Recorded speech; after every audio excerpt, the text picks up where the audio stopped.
आपके साथ कभी ऐसा हुआ है कि कल जो तुम्हारे लिए इतना अजीज था, तुम्हारा हिस्सा था, तुम्हारा सपना था, अब वो हिस्सा तुम्हारा नहीं, और ऐसा भी नहीं कि उसकी जगह खाली हो गई है, कोई नया हिस्सा बन गया है, और सच कहूं तो ये बेहतर लगने लगा है। पुराने हिस्से की कमी महसूस नहीं होती।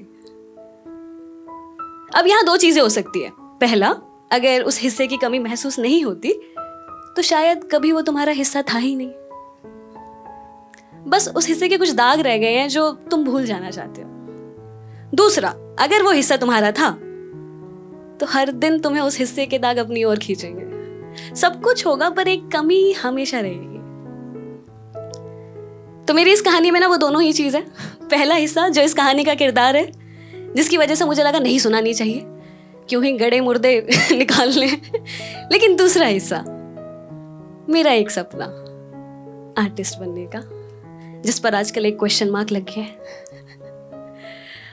तो ये इसीलिए ये कहानी मैं सुना रही हूँ। अच्छा, मैं पहले आपको बता दूं गाइस, मुझे ना 2 साल हो चुके हैं कम आउट किए हुए।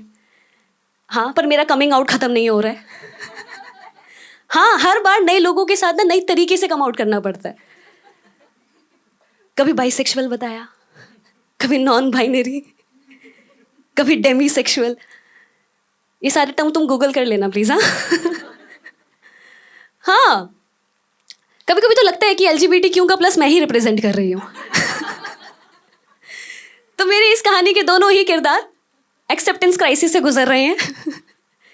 तो ना एक दिन मैं और मेरी दोस्त हम ना एक साथ बैठे हुए थे, और उसने ऐसी बातों बातों में मुझसे अचानक से कहा कि तुम्हें देखकर लगता है one should never date an artist. मुझे देखकर, अब ये बात ना मैंने पहले भी सुनी थी, पर इस बार अपनी एक दोस्त से आना मुझे ना थोड़ा अजीब अजीब लगा। मैंने उससे पूछा फिर तुम्हें क्यों ऐसा लगा। उसने कहा don't know, I just feel like कि कितनी दोहरी जिंदगी जीते हो तुम। रील में कुछ और लगते हो, रियल में कोई और। जैसे रील में जो कितना खुश है, जिसे देखकर ही लोग खुश हो जाए, जिसके साथ हर कोई प्यार करना चाहे, जिसे देखकर लगता है कि सेल्फ लव ना एग्जिस्ट करता है। आई वाज लाइक अच्छा, और रियल में? उसने कहा रियल में जो कितना नाखुश है खुद से, जिसका दिमाग का कमरा ना भरा हुआ है उसके सेल्फ डाउट से, और दिल दिल उलझा हुआ है कई सवालों में। जैसे तुम्हें स्टेज पर देखकर लगता है कि तुमसे मोहब्बत करना कितना खूबसूरत होगा, और हकीकत में तुम्हारे साथ रहना ही कितना मुश्किल है। काश किसी के फेस पे किसी को ब्लॉक करने का ऑप्शन होता। तो मैंने उससे पूछा, अच्छा, मुझे बहुत हर्ट की बात है, मैंने पूछा अच्छा और प्यार करना कैसा होगा। उसने कोई जवाब नहीं दिया। मैंने फिर से पूछा और प्यार करना, उसने कोई जवाब नहीं दिया। अब ना थोड़ा मैं भी इरिटेट हो चुकी थी, तो मैंने ऐसी फ्रस्ट्रेशन में कहा अच्छा अगर इतना ही मुश्किल है मेरे साथ रहना तो क्यों हो मेरे साथ, मैंने तो नहीं रोका तुम्हें, तुम आई मेरी जिंदगी में, मैं नहीं। उसने कहा यही यही प्रॉब्लम है तुम्हारी,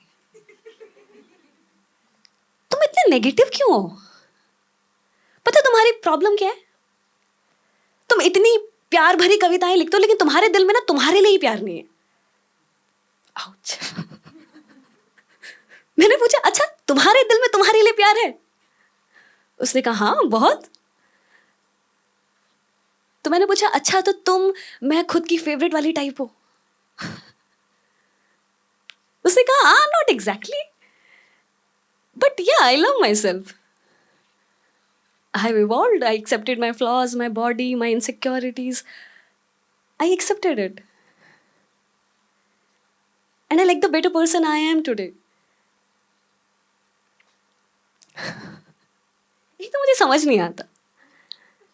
जब आपसे कोई हिंदी में सवाल कर रहा है, ये सामने वाला इंग्लिश में क्यों रिप्लाई करता है। तो मैंने बोला okay that's really good to know, but फिर पिछले 1 घंटे से तुमने मेरा हाथ क्यों पकड़ के रखा हुआ है। अकेलापन तुम्हें भी परेशान करता है ना, तुम्हारे दिल का खालीपन भी तो शोर मचाता होगा। लाइफ में फेलियर तो हर कोई देखता है, लेकिन जिसने फेलियर के अलावा कुछ देखा ही ना हो, उस हार को हर बार कैसे एक्सेप्ट करती हो? उन यादों के सहारे कैसे जीती हो जिसकी जगह अब कोई नहीं ले सकता? हाँ, माना कि मुझे खुद से प्यार नहीं है हमेशा दूसरों की नजरों से खुद को देखती हूँ। किसी को प्यार करके खुद से प्यार जताना सीखा, पर तुम तो प्यार करने से ही घबराती हो। जब मैंने तुमसे पूछा था कि और प्यार करना कैसा होगा, तुम्हारी खामोशी ने मुझे जवाब दे दिया था। तुम्हारी आंखें मुझे अभी जवाब दे रही है, लेकिन तुम ना कभी उसको अपनी जुबान पर नहीं लाओगी। उसने पता क्या कहा? सुनो, मुझे ना किसी की जिंदगी का प्यार बनना है, किसी का कंटेंट नहीं।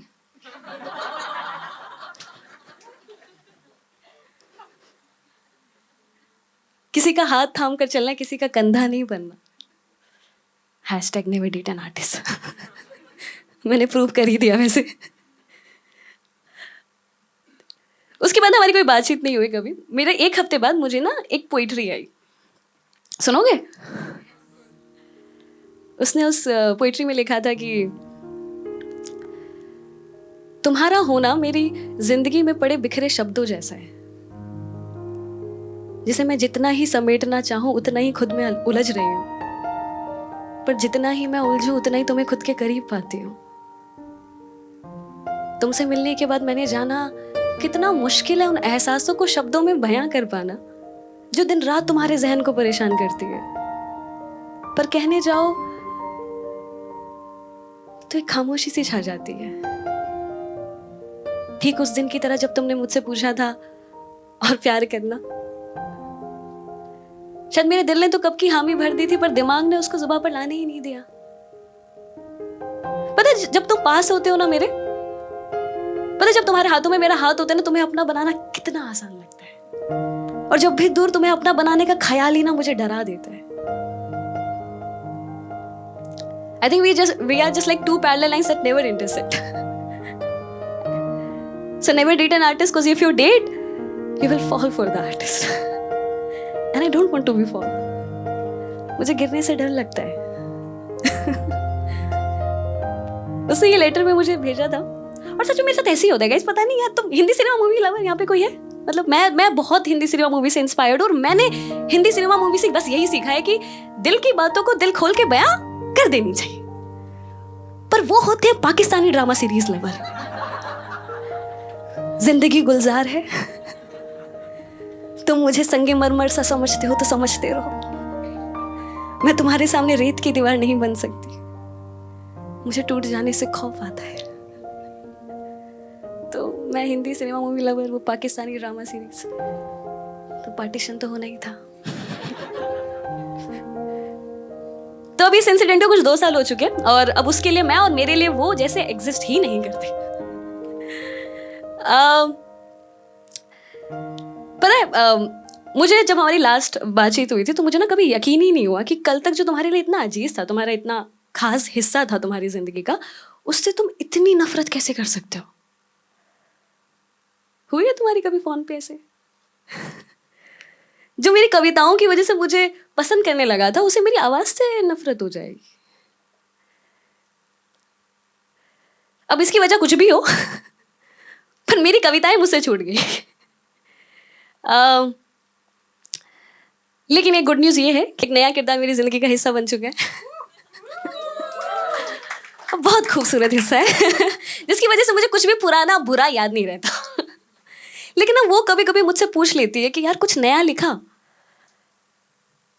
तो मैं कह देती हूँ कि I think you should date an artist. Thank you so much.